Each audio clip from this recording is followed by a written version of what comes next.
Yeah, so we'll have the recording of this presentation. So if you have friends from anywhere in the world who want to learn more, please feel free to share them. We want to make our material as accessible as possible. So let me start now. Can everybody see my screen? Mm-hmm. Yes? Yep. Yep. Okay, so I will just have a very brief introduction. And I think today the star is Ted and Kevin about their story. So today the topic is called Looking at Waste-Free Living in Hong Kong. So as I said, I will do a brief introduction about our company and what our sustainable development goals, why we're passionate about sustainability here. We'll look at, sorry, it's not working. We're looking at some of the waste-free living tips in Hong Kong and then the case study. And if you have any questions, you can ask in the end or you can ask in the chat function in the Q&A as well. And I'm sure Kevin and Ted are very happy to answer questions. Yeah. And if you're not speaking right now, you can mute your mic because we have quite a few people here today. So just first, a little bit about Encompass. Some of you are first time to join our program. So we are a social enterprise. We are passionate about the UN Sustainable Development Goals here. We do a lot of experiential learning programs. So if it's not COVID, if it's no social distancing rule, we'll be out in doing eco tours and workshops.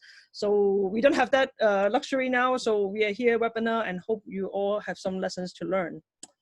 So SDGs, I'm sure some of you have heard of it, some of you might not have heard of it. They are a set of sustainable development goals that are developed by the United Nations in 2015.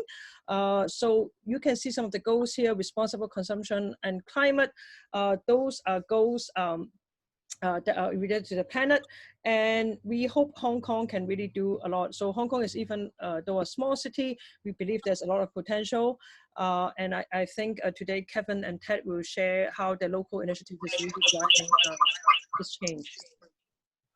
So I don't know how many of you have seen this diagram. This is called the SDG kick. So as I said, the environmental SDGs like the climate action, responsible consumption, biodiversity, these are the we call the cornerstone of sustainability. So with that, with the planet in place, we can have people. And obviously today, we can see the people can really make a difference in the initiative. And then prosperity. So with a more sustainable community, we can talk about sustainable city, decent work. And finally, there's peace and partnership. I also want to share with you another diagram. I don't know how many of you have seen it. This is called the donut model. It's proposed by economist called Kate Raworth. And the idea is that economic is not just a one-line graph. We actually have ecological ceiling. So the red part you see here is overshooting. We are actually exceeding the climate, the planet's capacity for this. And here, the shortfall in the social foundation is things that we are lacking in the social sector. For example, healthcare, education, and food. And ideally, if we are not overshooting the environment and if we have a good social foundation, everything is in the donut model. Although we all know that the world is in a very, very strange place this year, it's very difficult to achieve this model, but I think this is something for us to aspire to. So a little bit about Encompass. As I said, we do a lot of events, workshops, and they usually focus on a specific themes. And for example, we have programs like blogging, so kind of similar to what you guys, some of you do here. We go to a beach to pick up garbage and hiking and all that. And we also have some sustainable coffee workshop. So hopefully when this is all over, I can see you all in person again to do some of this really cool things. So just to give you a little bit about the overview, so this is a data from APEC. So of the 17 SDGs I mentioned, as you can see, we are lacking behind.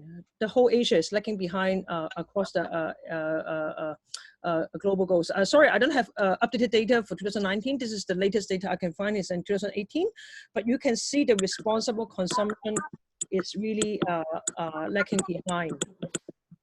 And if you see the data from Hong Kong, this is from Hong Kong, it's a survey by the SDSN in 2018. You can see lots of Hong Kong people are passionate about climate action. However, when it comes to responsible consumption, we are really lagging behind. A lot of people are not putting this as a priority. And I think today, from Kevin and Ted's story, we'll learn more about this. So I will just really briefly share about this, and I will share this deck with you, so don't worry about copying anything. But I just want to show you that consumers in Hong Kong, this is a study done in 2016. People do understand that waste reduction is very important, but when it comes to some other issues like fair trade or animal welfare, they are less concerned with. This is another diagram. We can see people, Hong Kong people are pretty good about buying energy efficient appliance. However, when there are some more behavior that requires support, for example, organic food or buying less item, or maybe recycling, maybe less. So I'm sure Ted and Kevin has something to say about that today. This is another diagram. Some other behaviors Hong Kong people are good at is energy saving in the household, using less light, less energy. But when it comes to some other behavior, for example, those reduce the use of air conditioning. We all know Hong Kong is getting more and more hot. We are not very good. And interestingly, I think you might agree, even older people in general, and this is totally an age stereotype, I'm sorry, are less concerned with the environment just because the way they are brought up to, but they are more likely to recycle and pack uneaten food. So for example, we know the older generation in Hong Kong tend to go to red market and go less to supermarket to buy packaged food. So the take-home message here is there's a high level of awareness of sustainable consumption among Hong Kong people. However, the intention is high, but action is low. So today we're going to look at some of the actions that Ted and Kevin, their group, have done. So I'm just going to go through this really quickly, just to give you some context. So this is the number of solid waste in Hong Kong. As you can see, the number is rising up. And I think the latest figure, because of COVID, as you know, because of the restaurant ban, everybody's eating takeout. This number is looking at doubling in the last month. I don't have the latest figure, but I think there's an approximate figure out there. And where did this waste are? This waste, a lot of them are food waste. A lot of them are plastic waste. So I think Ted and Kevin will talk about the recycling effort. How do they recycle a lot of this plastic? And again, as I said, food waste is a very big problem. I think I will dedicate another talk just to talk about food waste at some point. But if you're interested or you know some speaker good at that, please do let me know. And just some quick facts about myths about recycling in Hong Kong. Maybe Kevin and Ted can correct me if I say some of this wrongly. But this is just a recent, just a month ago in HK01, a local newspaper, they did, sorry, somebody need to mute their background. Somebody, I can hear the kid. I'm sorry, I'm not kid unfriendly. It's just, we have a big group here. So if you can mute that, that would be great. Yes. So the story here is the journalist put a GPS detector to the plastic. Somebody still need to mute. Sorry, somebody is not muting. The journalist has sent a GPS to the plastic bottle, and the plastic bottle in the recycling bin end up in the landfill. So it was said that actually 2/3 of the supposedly recycled bottles end up in the landfill. So how much recycling there are actually in Hong Kong, we don't really know. And plastics, all of them recycle. Some of them are more easy to recycle than other. For example, the styrofoam box you have in the lunchbox are not the most recyclable. But I think Ted have a good answer for them how they do the recycling for this. Okay, sorry, I'm just going to need to mute some people because it's.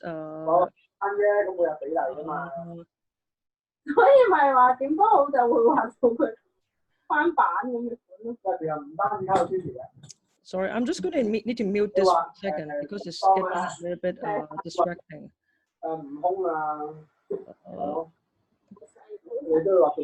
Sorry, is this Bethany? Bethany, I think you need to mute it. I don't know how to. Ooh, how do I mute it? Sorry, everybody, give me a second. Okay, I think this is better. Okay, okay, so the second part is we don't have glass recycling in Hong Kong. We actually do have glass recycling in Hong Kong. However, there are some reports out there saying that the glass recycling is not very accurate, that there are some glass that are actually, even though they are not being recycled, they're actually ending up in the using as construction materials and not something more actually recycling as glass. So I think there's a big question mark here. And just a quick thing about zero waste living. I'm sure a lot of you have already done something like that on, for example, buying secondhand clothes and recycle, compost and all that. I just want to highlight a few initiatives.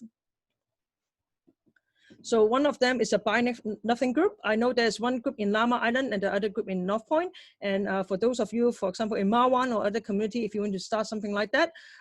So this is for like a community exchange program for people if they want to exchange stuff, or they want to share stuff, or they want to donate. This is a community group. It's a global movement. If you want to start something like that in your community, please go to the global webpage. They have guidelines on how to do that. And I know because of the restaurant ban, a lot of us are eating takeaway, and I highly recommend you bring your own reusable cutlery, and you can go to this website. This website gives you a list of restaurants in Hong Kong who actually accept reusable cutlery. And just so you know, not all restaurants actually accept that. Some of them are just a little bit too lazy to do that. So this is a good site. And somebody mentioned Tetra Packs. There's actually an initiative now by Miu Miu to recycle these Tetra Packs. They are not the most easy to recycle, so they are now dedicated place. If you go to this website, there's a map of that. So I have speak too much, and now I would like to introduce Ted, which is our speaker from Llama Waste No More. He will do the sharing with you. Hello everyone. Can everyone hear me? Hi Ted. Can you share your screen? Yes. Yes, sure.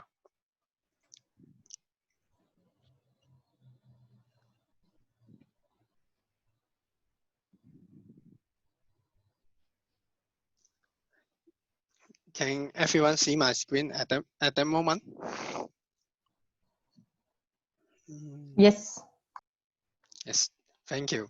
And anyone heard of the Waste No More? Anyone have ideas? Yes. Yes. Yes. Some people may heard that Waste No More ideas. But okay. First of all, I'm Ted, and I am a member of the Llama Waste No More, and some of them may heard Waste No More, that organization.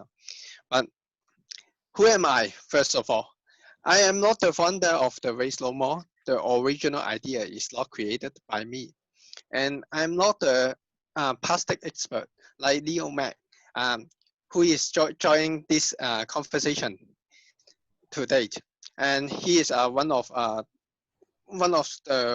member in the Waste No More, and he is very experienced on sorting plastic, but I'm not that guy, and I'm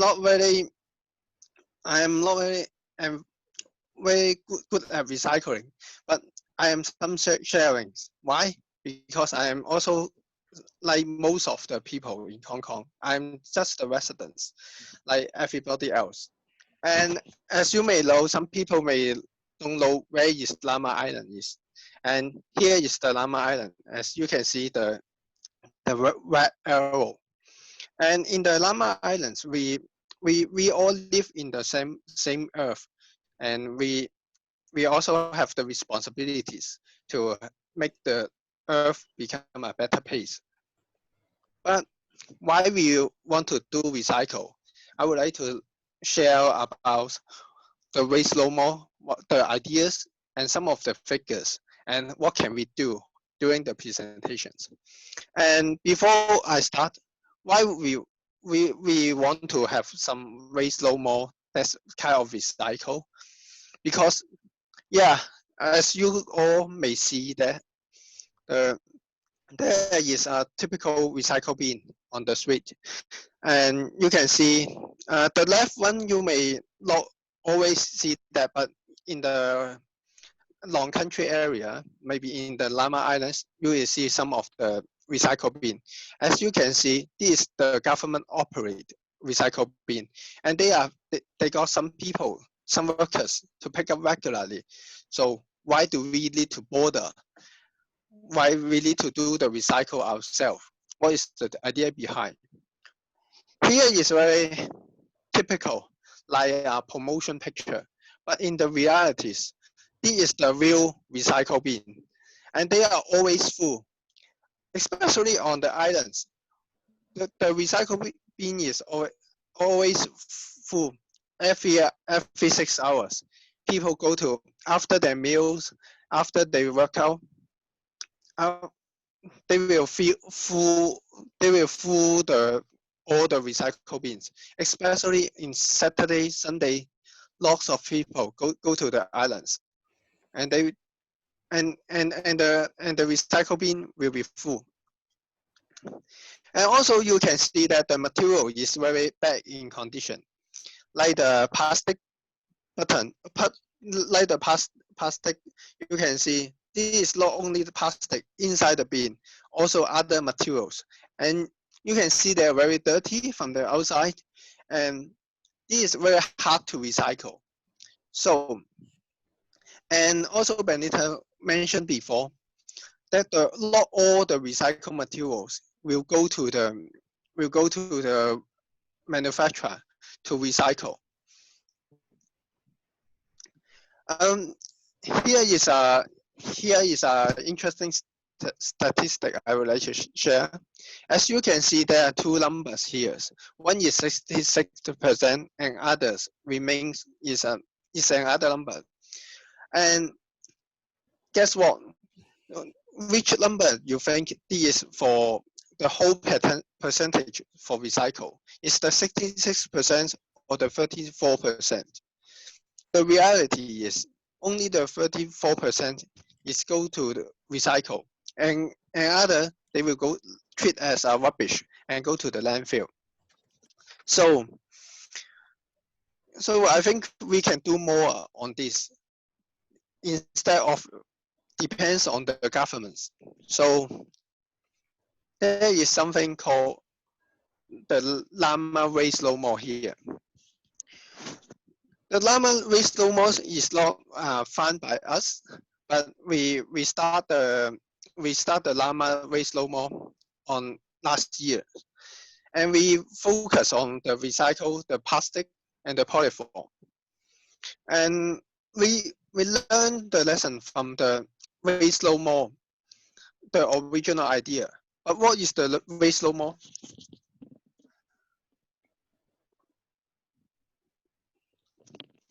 For the Waste No More, the original idea is not funded by us. Excuse me? It's not funded by us. Excuse me, can you hear me? Yes. Yes, can yes. you? It's not funded. Yeah, sorry. It's not funded by us, and we would like to do some. We at the first time we would like to share that we are not the volunteers. We are the demonstrator. What we don't want to like with serving other people's at the Lama Waste No More. We are learning together, and we are showing you how to do a proper recycling. So you don't expect that we are helping you. We are doing this together. So this is really important things in the waste no more idea. Also, we would like to do some educations. We would like to share the what is the difference between different plastic, and what is the importance on doing, what is the important elements on doing recycling, what make the recycling more easy for the manufacturer, and this kind of stuff. So we are very different from just collecting rubbish and collecting plastic and go to recycle. We serve more than that. And also we learn a lot from Yunnan. They are the original waste low mall. They are the biggest waste low mall in Hong Kong so far.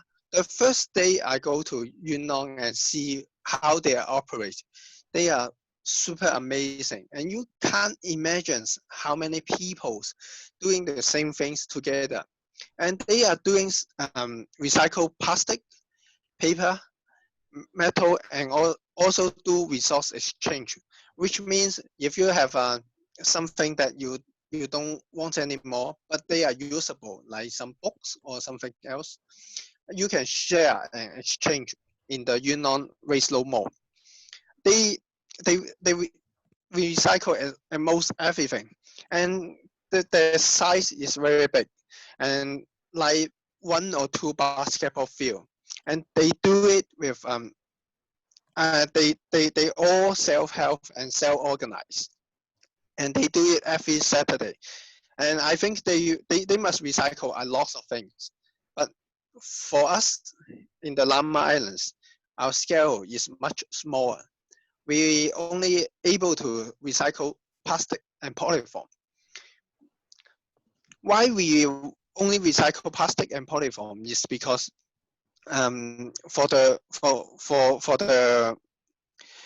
we need to work with other islands, because the plastic volume on the Lamma Islands, they got a lot, but compared to the transformations on or the traffic arrangement, we need to do it more effectively. That's why we need to work with other islands.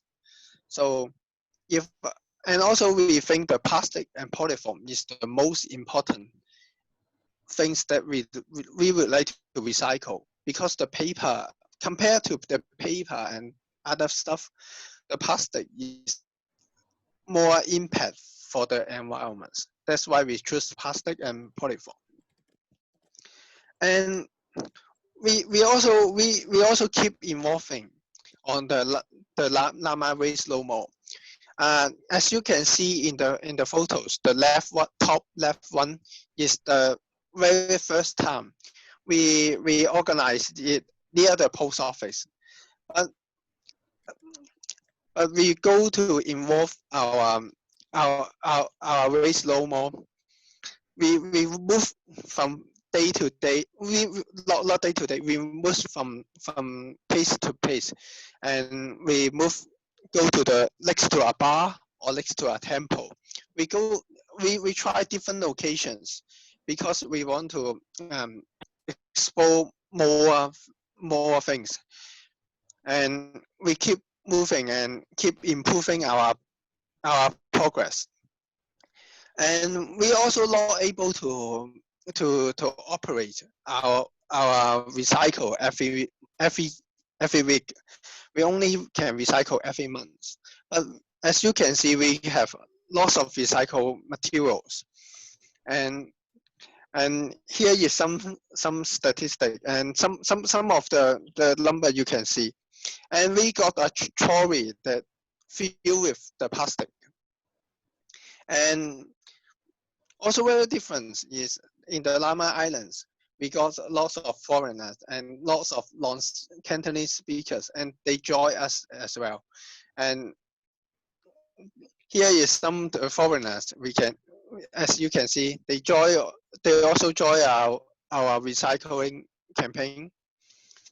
And how actually we do is we do have a very simple and wall setting. at the early stage. Just keep the people involved.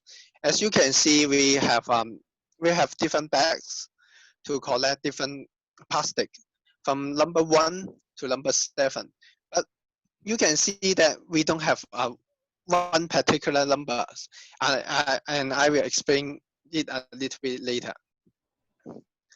And after we collect the plastic, we take this plastic to the ferry. And after we take it to the ferry, we go to the central, and we also gather the plastic with muiwo and pingzhou, and then we send to different recycle factory. So we collect 3 islands to 1 places. So as you can see, our plastic is not very dirty if you compare to the government's recycling. Our plastic is much more clean. As you can see, the left one, we do have lots of plastic bottle, but we only recycle clean plastic bottle. As you can see, we also do some rubbish picking from the beach, but as you can see in the white photos, this type of plastic is very hard to recycle because this is dirty, and for the manufacturer, they are difficult to recycle this type of plastic. And from the left, we can easily to recycle because this is more clean. And also you can see that the bottle is low liquid inside, and this is very crucial because the liquid may ruin the plastic and also attract some insect as well. And here is some fact about the plastic. Even all are plastic, but not all the plastic are equal. Some of the, technically speaking, all the plastic can be recycled, but in Hong Kong, the situation is very different. We can't recycle the plastic, the type 3, because we don't have the appropriate equipment in Hong Kong. It will generate some toxic gas during the heating. So in Hong Kong, that's why in the Lama race low more, we only recycle 1, 2, 4, 5, and 6, and also 7, but not the plastic type number 3. And some of you may also encounter, may also see some biodegradable plastic, and you think this is very environmental friendly and it can recyclable, but the fact is it cannot be recycled because they need ideal environments to do the biodegradable, and which is not recyclable. The material itself is not recyclable, but they can biodegradable. So, and this is a small fun fact. And as you can see, this is very common to see this type of biodegradable plastic in the franchise store, like Starbucks. As you will be very easy to find this type of plastic. And also some facts about the polyforms, and it can be recycled, which is really surprising me because I usually think that it's not recyclable, and which is not true. And it can be recyclable, and they can reduce their volume because most of the volume is from the air, and they can become the plastic raw material again. And some interesting fact is that the plastic, which is white in color, can transfer to more valuable plastic for the manufacturers. That's why we sort out the polyforms from the color polyforms and the white polyforms. And here is some numbers. We recycle some of the plastic, and as you can see, some days we have a low number on the plastic, and you think the people is you use less plastic, but the reality is, because as I already mentioned, we move the pace and also some holidays. That's why the number dropped down. And also we do some research on how the people do the recycle, and we sort out with this diagram. And as you can see, there are some plastic or some type of plastic is very big in number. And as you can see, there are 74% of plastic is type 1, 5, and plastic bag. And I think it is very easy for us to reduce that amount of plastic. Usually the people say that we need to do the reuse, reduce, and recycle. And I think we should adopt a more aggressive approach. And we can replace instead of recycle, because we are doing recycle anyway. And some of the easy step is, as you can see, we got 23% is plastic bag. It's easy for us to get a foldable bag, and this is very lightweight. And just in case you receive some plastic bag, we also have some tips for you to keep the plastic bag. You can fold the plastic bag into a little triangle, so it is more easy for you to store and also reuse the plastic bag, just in case. Also, we also found that the type 1 plastic is very typical, and the amount is a lot in during our recycle. So what is the type 1 usually make of is the water bottle. So bring your own bottle is very easy to do right now. And just in case you use a plastic bottle, and you can shrink the size, so we can recycle more plastic at the same volume. And also, which is recommend you to do, is cut off the ring.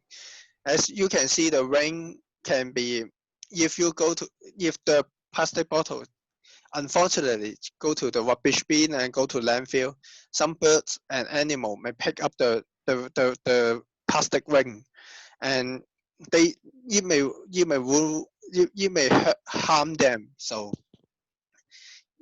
this is recommend to cut off the plastic ring as well. And at that moment, and we all go to take away. And yes, bring your own food container is very easy thing to do to reduce the very big enemy, the type 5 plastic. And the type 5 plastic is usually is the food container. That's kind of plastic container is make. They make the plastic container. And also, this big topic, during the pandemic, we also, almost everything are closed. And also because of the health concern, the Lama Waste No More is also closed as well. So we collect plastic at home, and hopefully we can recycle after the disease is gone. But the government also operates some facilities, and they didn't close. So they got community green stations that do collect the plastic. They also collect the clean plastic. If you have collect some plastic at home, you can go to send to the government. And during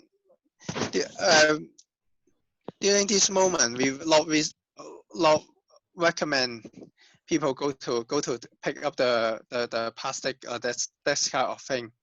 But we recommend you all can see more news on our Facebook. So because we also have some English content as well. Because so I hope everyone can learn more and see whether your district have this kind of waste no more. And yes, that's my sharing for today. And if you have any questions, welcome to send it on the chat room, so I can answer some of the questions. So Ted, I think Carol is asking one of the chart where you have the type of different type of plastic. Where is that from? Right? Can you go back to that slide? Yeah, sure. One 1 and 2 slide. Yeah. This one? Do you mean this one, Carol? You need to unmute yourself, Carol. Sorry, I put dogs at home, they're noisy. Yeah, because we collect in Sai Kung, and we collect mostly, we collect all types of plastic and polystyrene and Tetra Paks, but we mostly get type 1 is the most, type 2 is second, and then type 5 is a lot less. So I'm very surprised that you have type 5 as being the second one. Yes, I think the number is very different from different people, but this is the data we collect from the waste no more. So yes, my question is, from where? Is that from your district? Yes, from our district. Okay. Yeah, from Lama Island. I have to confess, we do have some figures, but we haven't. We've been doing this for more than 2 years, but we haven't done specific figures. So you've actually encouraged us. So maybe now we'll start weighing each different type. So maybe we can join together, you know, and add our figures to yours. Excuse me? In the past, we haven't measured each type of plastic in weight, but now I see your chart. So yes. In future, we will do the same as you and make a chart. Yeah, we can share, so we can share the data, more information, so we can tackle this problem together. Yes, yeah. Great, thank you, Carol. Anybody have another question for Ted, or we can wait till Kevin to share and we can ask both of them. So I can share to Kevin. Yeah. So maybe now is the time for Kevin. Kevin, I hope you're still here. we have yeah, lost you. I'm still here. Okay, so now Kevin will share his initiative with the Bluehouse, and then after that, we can ask both Ted and Kevin about their questions. So I think we are overrunning slightly, maybe 5 or 10 minutes. So please bear with us.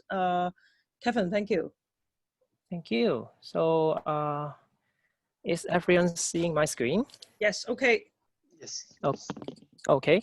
Thank you for staying. And my name is Kevin, and I'm a product designer living in Bluehouse. And as if everyone didn't know, Bluehouse is a historic building in Wan Chai, and we are hosting a weekly community recycling at our open space in Bluehouse. So just like that, we started the program back in 2017, and actually we were inspired by a place in Japan. And since we all cannot travel, I figured out it could be a quite good chance to bring you guys to a detour. So back in 2017, I got a funding to go to visit a place in Japan, and this is a small village called Kamikachu.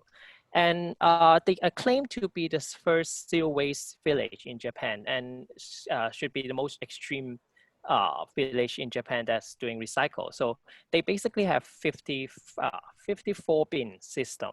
So I saw it in the press, and I was so excited to go to visit. And this is quite a remote village. So there's no direct flight. You have to fly in by inland flight. So we when we go there, we have to connect our flight in Tokyo and fly to Kamikaze. So so we've been to two places. As Hong Kong, we all have kind of a fantasy that Japan's people do a really good recycling behavior.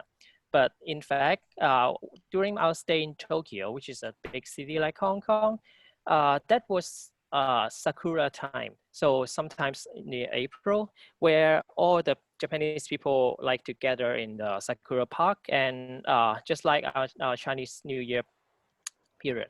So in the city, they have a five bin system, and people will go there and separate their waste tidily when there is someone next to the bin to look at. And when that guy just walk away, this is what we see in what's happening. Just like our New Year or Chinese festival. So it's basically the same. City people too busy, and when there's no one watching, they just toss their trash wherever they can. So that was quite a shock to us. So because Tokyo is a really busy city, that's Tokyo. And after 2 hours flight, and this is Kamikaze. It is a fairly low density village with a population around 1,500 people. So it's quite a small community. So you can see that quite a change in the population of the district. So how they work is they have a recycling center at the kind of a front of the village. So the whole village go through like a Nathan Road. It's just one road connect to the whole village, and this Kuru station is their recycling station in the front gate of the village. And this is that station. It's a really warm, welcoming wooden house with a lot of sewing machine that indicate they have upcycling station. So my position as an upcycling designer in Hong Kong, that's actually what attracted me to go to visit. So I go along and talk to the manager called Akira, and show them what ways of what kind of upcycling product we brought in from Hong Kong. But what amazing is their recycling system. So when you arrive this city, this village, the first thing you have to learn is they have a user manual of their recycling system, which is the 54 bin system.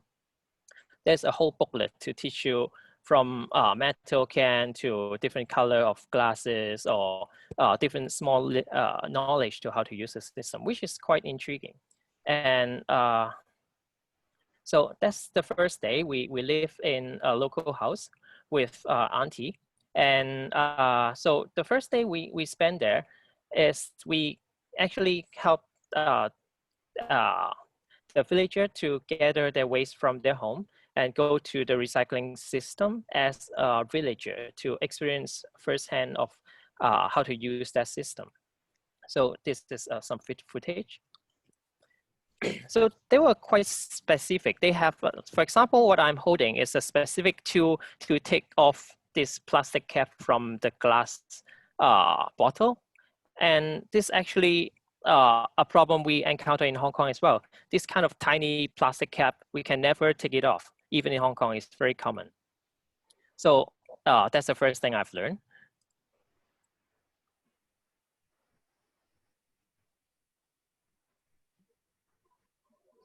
The glass recyclers here don't require you to take them off. I think they can come off with the process. Yeah, in Hong Kong, they shatter everything. So and they should filter the plastic out after they shatter. So before that, you basically can't take the plastic cap out. Yeah. So as someone in Hong Kong that's quite familiar with tools, I feel like a handicap in this in this system. So that's the metal. One thing quite interesting is they place a big magnet on the metal separation bin to filter out the aluminum and the normal metal. So that's quite interesting. And so this is the second day where we and actually I participate as a worker in the recycling center, and to help the villager how to process the waste. Actually, in this village, most of the villagers are elderly people, and they travel by the car, and so they usually comes in with the whole trunk of waste. But actually, you can see it's quite tidy. Different color paper, they tied it into a few package, and also on the right is a small piece of plastic that even the villager cannot process. So the staff in the recycling center have to help them. And not just the small stuff, they bring in big stuff as well. So for house furniture, even a door, they will bring into the recycling center to actually take apart the glass or the metal part, quite specific. So the wood, they will use it for incinerator as energy. And this is the part we will help cleaning every piece of different material. So this is quite specific. So the thing they cannot process, will use it as a solid fuel. So this is a part they separate the normal metal, alloy, and aluminum. So after they gather all the material, they compress it with this kind of machine. So everything will become, oh, this is a quite specific. They separate the good battery from the bad one with the kits. So yeah, I just try to show you how specific they are. And this is I spent one day there working in the recycling system, and there's a few things that's quite shocked me.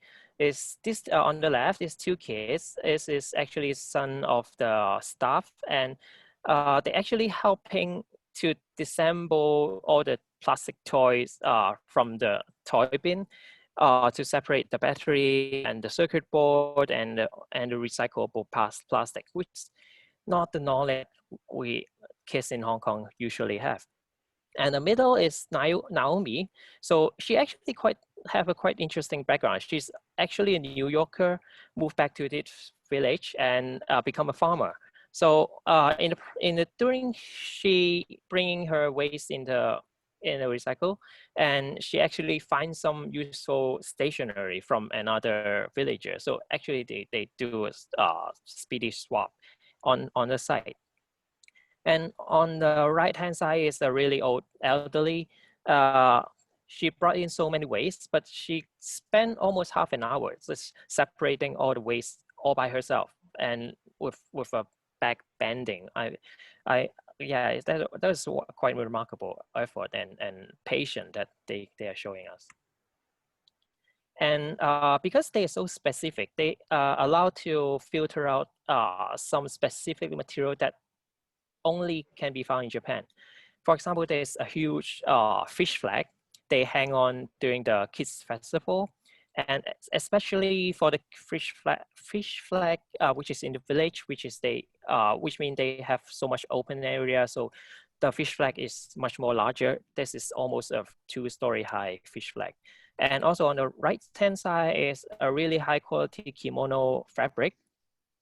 So they collect all these fabric material for the recycling program, which allowed a lot of grannies to come to the recycling center to use the sewing machine to produce a product to sell it for the tourists, which is quite a really good system. And the product is very beautiful and very unique to Japan. And all thanks to the recycling system. And so as a product designer in Hong Kong, I go there, also explore the ways, and I try to use the ways to redesign some objects. So for example, quite similar to Hong Kong, they are collecting quite a lot of wasted umbrella because they have a rainy weather as well. But most of the umbrella, usually the most often broken part is the fabric.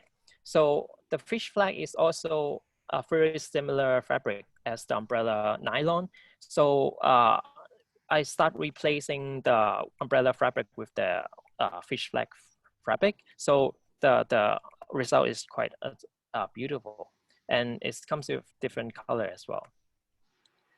And also another thing we have been using umbrella to make is kalimba, which is a small thumb piano that you can play with your thumb. So with the metal, which is can vibrate quite nicely. So we screw it onto a wooden board and it becomes a small kalimba. So during our stay, we start making this kalimba with the villagers. So we hold a hands-on workshop with them to teach them how to make this instrument, because the idea is to allow the villager to continue make more different product to sell for the village. So this is what we have been doing. And the next day, we made the nails.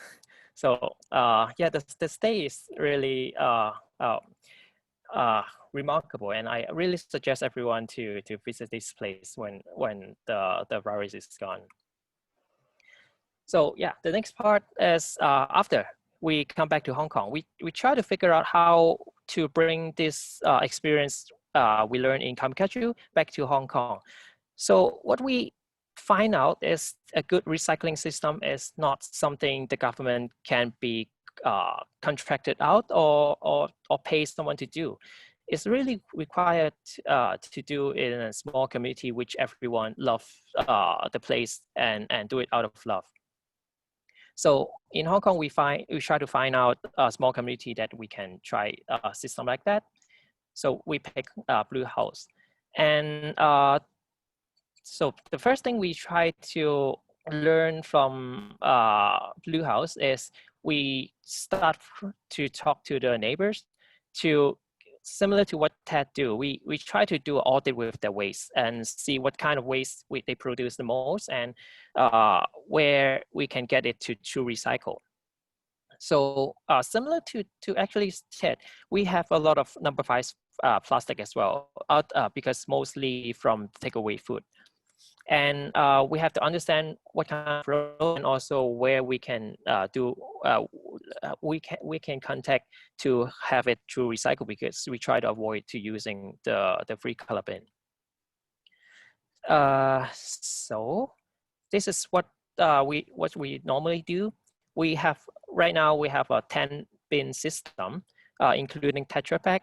So every Saturday from 10:30 to 11 o'clock, we come down to the open space and lay out all the bins, and neighbors or the community will start to come and separate the waste. And we take shift neighbor by neighbor. So everyone, we guarantee someone will be there to look after in case there's someone comes with newcomer with questions.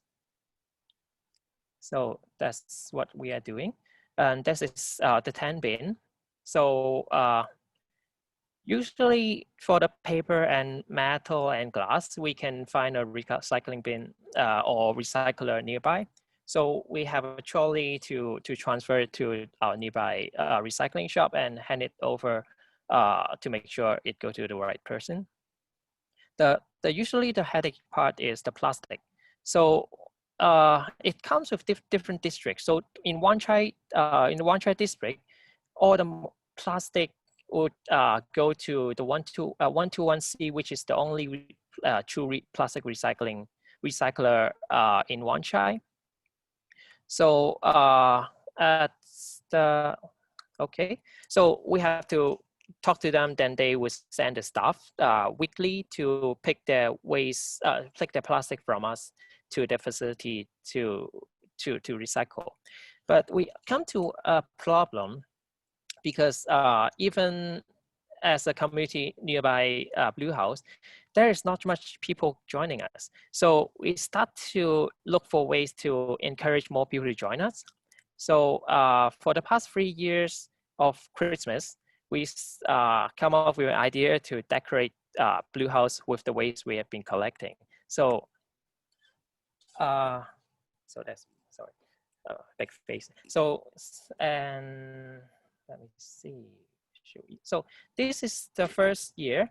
We asked the neighbors to bring all their number 1 plastic bottle with clear color, and we put LEDs in it. And we hang it up, and it becomes a 2-story high Christmas tree. So that gets a lot of talking among the neighbors because they never seen waste material as something that can actually be beautiful. And through the Christmas decoration, they start to change their mind. So this is the second year, actually 2019. Oh no, it's 2018. So Wan Chai Bluehouse is actually very close to the wet market. And in wet market, there's always a food wrapping that no one's know how to process. So we gather this food wrapping with neighbors, which is familiar with the wet market.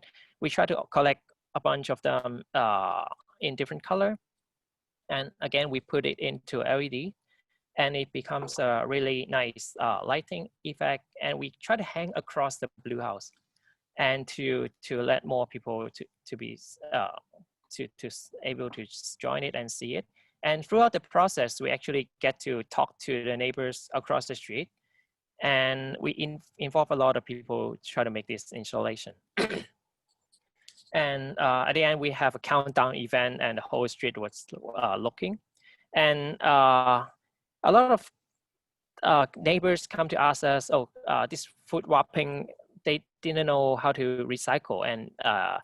And then throughout this event, we tell them there is a facility in Chunwan that can process it. So every single food wrapping in our lighting will be sent over there, and we ask the neighbors try to bring all the styrofoam and this fruit wrapping to us.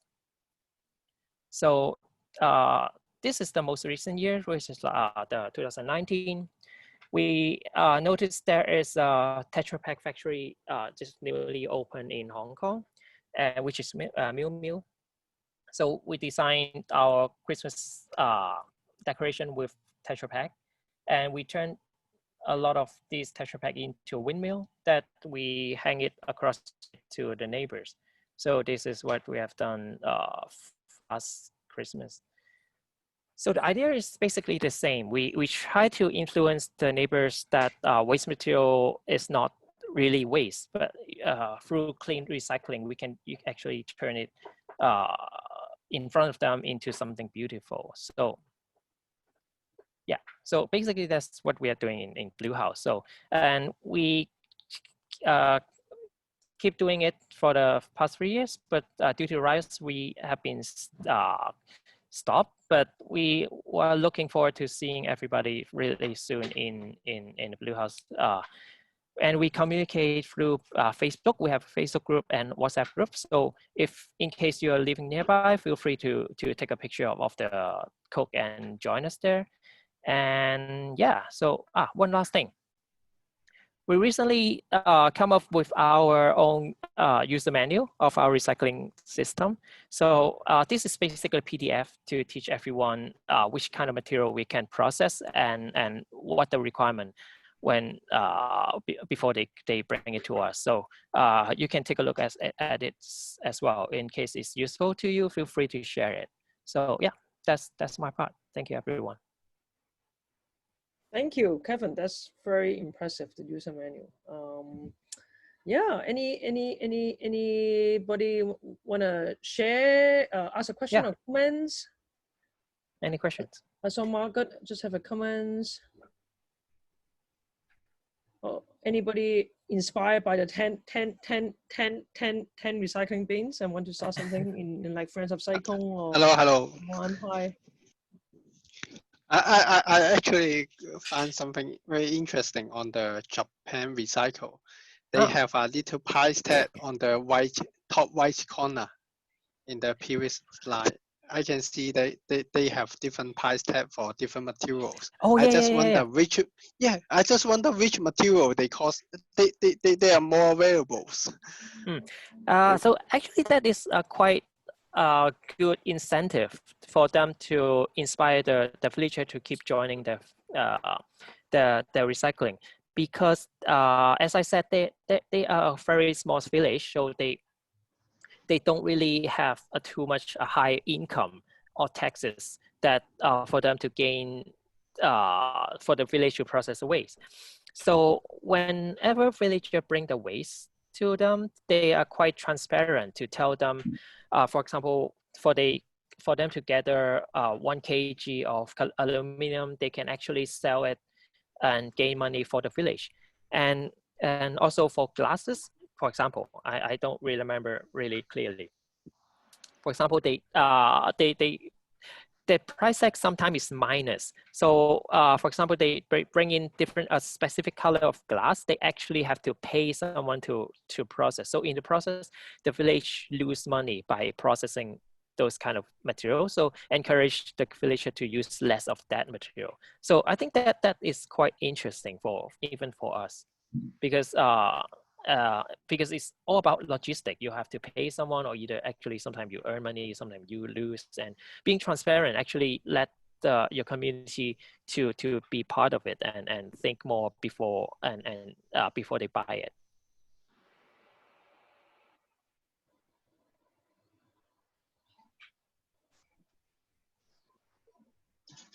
Any comment, Leo? I know you have done a lot of recycling effort, and I do beach cleanup with Salome here in the Eco-Marine group, and we have used some of the used laundry bags from Leo group. So I don't know if any of you have done a beach cleanup. Sometimes the people use new black plastic bag to do it. So we try to be environmental friendly, and we use bag, and that's thanks to Leo here. Leo is the guy to ask if you want to use laundry bags for efforts. We actually, for our recycling on our monthly, when we can do our monthly recycling, we get bags from the it's not SF Express, but it's from a courier company that they don't use the bags anymore, so we can use those. So have you distribute those used bags to any community or organization? No, we use them all ourselves, to be honest. Oh, that's good. That's good. That's local effort, the best. Yeah. So for me, because I sometimes organize with a company and stuff, and sometimes I will make sure the company, because a lot of the people in like major corporation, they are not as environmental conscious. So sometimes when they organize a beach cleanup, they don't think about that. So I get my supply from Leo. But if there's a lot of a local effort, for example, the Mawan group can do something like that, it would be great as well. Yes, Kinga has a question for Leo. Leo is interested. She's asking Leo for bags and alternatives. So yeah, Leo, maybe I'll share a contact with everybody, or you can share here so people can contact you. Anybody else have a comment? It'd be really great if we could all have a way of communicating between all the recycling groups. I'm not sure if there's any people who organize like a WhatsApp or Facebook community, but if not, maybe we can start here. I think maybe I haven't seen one, but maybe because I guess like a Facebook private group about like local recycling efforts in Hong Kong, and we can add the different race no more. Like for example, if all groups could join together so we can share all the different resources that we come up with, because things change every month, you know, and new things happen all the time. So it'd be really nice if we could set that up. Yeah, I think somebody just need to start it, and I think it will just grow organically. I think it's just like I know in the Facebook there's a few different groups like Hong Kong Green Drinks that people are passionate about environmental issue. But if there's one specific on recycling and community group, I think that would be really helpful. So maybe Carol, you can be the founder. I think it needs to be somebody who can be bilingual with writing, but. So maybe with Evan and Ted, maybe you guys can work something out. I'm sure people who usually join my talks are really passionate and want to make a difference. And my greatest joy is to see people get together and start their own thing. I think I think one of the comment here, I think it was from Margaret. I really agree that I think there's a lot of things that can do in the local community. As we know, Hong Kong government is not sometimes the most effective one, but if I think there's local efforts in doing this, it will be really good. And I just kind of want to share this film with you guys. If not, I have screened this with different group in Discovery Bay and Wan Chai before. It's called a movie called Domain. It's a French documentary about civic action, and it's not only about recycling, but different community effort in helping the local economy or sustainability. But I think there's a lot of good lessons here. I think there's a lot of local things that people in the community can help and exchange ideas, and that's why I suggest something like the Buy Nothing group is good as well. Maybe there can be a Buy Nothing group in Sai Kung if people need like a vacuum cleaner or whatever, I don't know, whatever strange things they are, they can share and not buy, because buy is the worst thing. Buy, it means it will sit there, you get rid of it. We have an amazing Facebook group for sorting items in Sai Kung. Yeah, we do that via Facebook, but not everyone's on Facebook, but yeah. I see there's a question Steph asked if there's a recycling group in Tai Hang. Not exactly in Tai Hang, but in Happy Valley. Let me share with you. I think there's a group in Happy Valley, if I'm not mistaken. Yes. Any other questions, comments?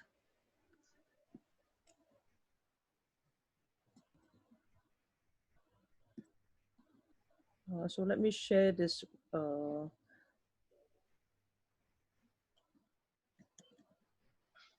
Oh, there's a Tai Hang Waste No More. I didn't know that. I thought there's only a Happy Valley Taste No More. Oh, okay. Oh, Leo knows everybody. Okay, so maybe Leo should be one of the founder group as well. Okay, that works. Okay, let's get in touch and start a group. One for Kwun Tong.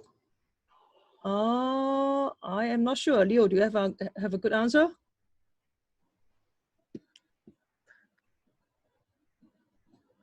I think somebody need to make a map of different collection or local recycling. So just like, I really have no idea where if there's something in like Tai Kung Sing or something.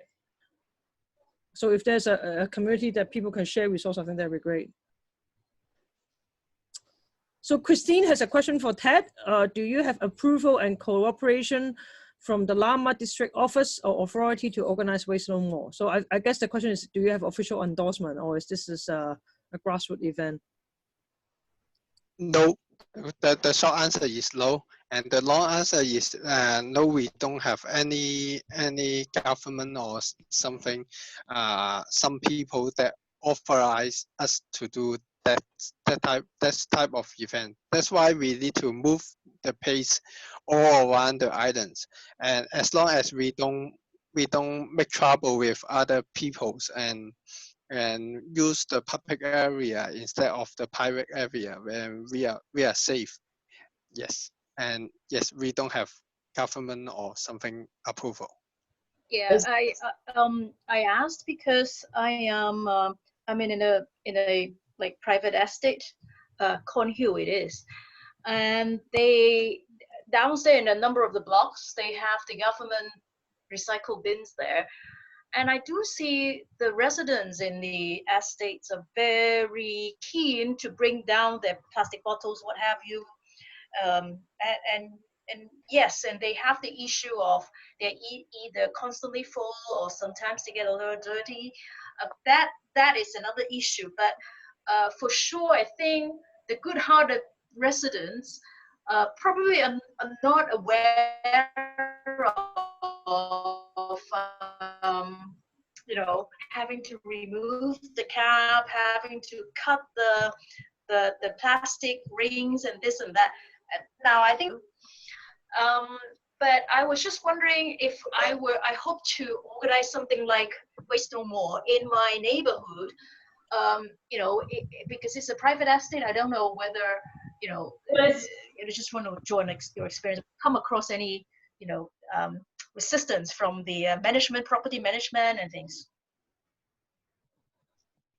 From our experience, most of the people are very friendly, but for the private area, I think it may raise some concern for for the for the property management. They may they may treat it as a very offensive, or they may think this is a dirty things.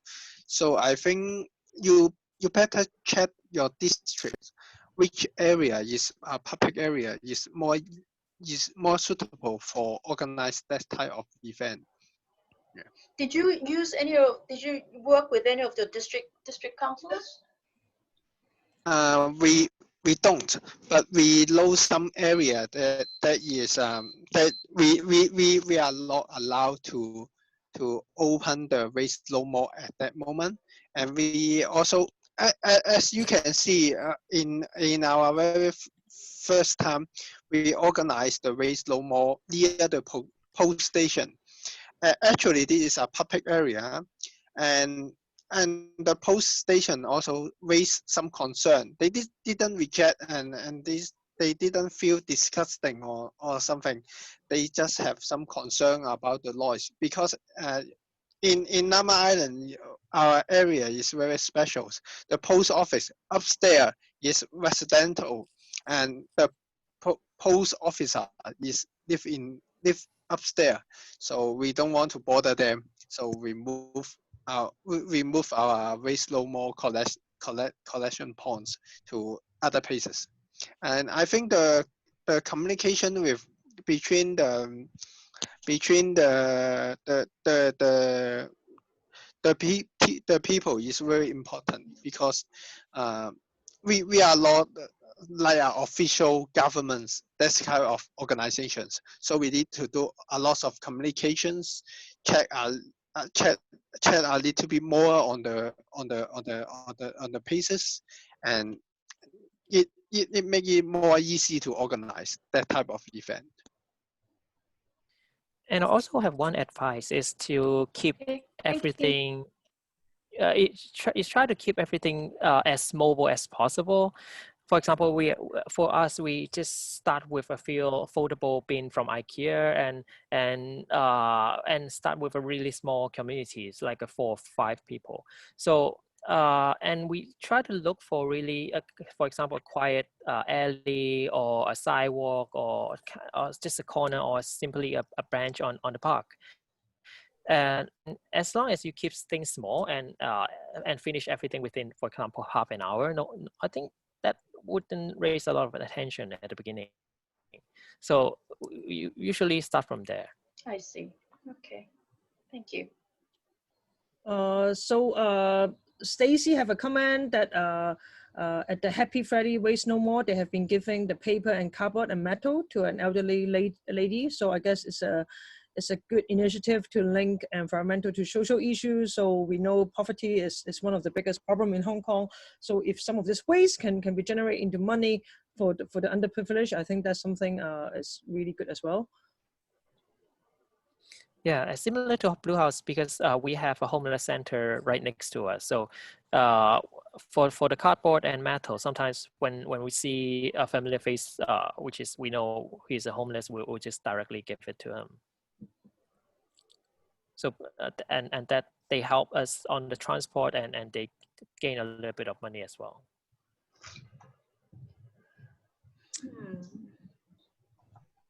Cool. So Kinga was mentioning that she has some problem in the Marwan with the authorities using public space. So I think it really is vary district by district, and I think it's a kind of a trial and error thing. Maybe you need to try it mobilely, and if it doesn't work, maybe you need to work with some local community stores or organizations that will help you to do it. So I guess we just need to be really flexible about those things. Yeah, always start with a lot of research. Yeah. It's always the same. Yeah, so I think one maybe take-home action that this group may be doing is, I think Carol maybe can talk with Leo or Ted or Kevin and start something like where all the waste-free and the no plastic action can share resources about best place to go for recycling, best place to make use of upcycle whatever materials there are. Yeah, so thank you. Anybody have any comments? I'm aware that we are well over time, but I think it's a good discussion, and I'm very happy that a lot of you here are already doing something and looking to do more.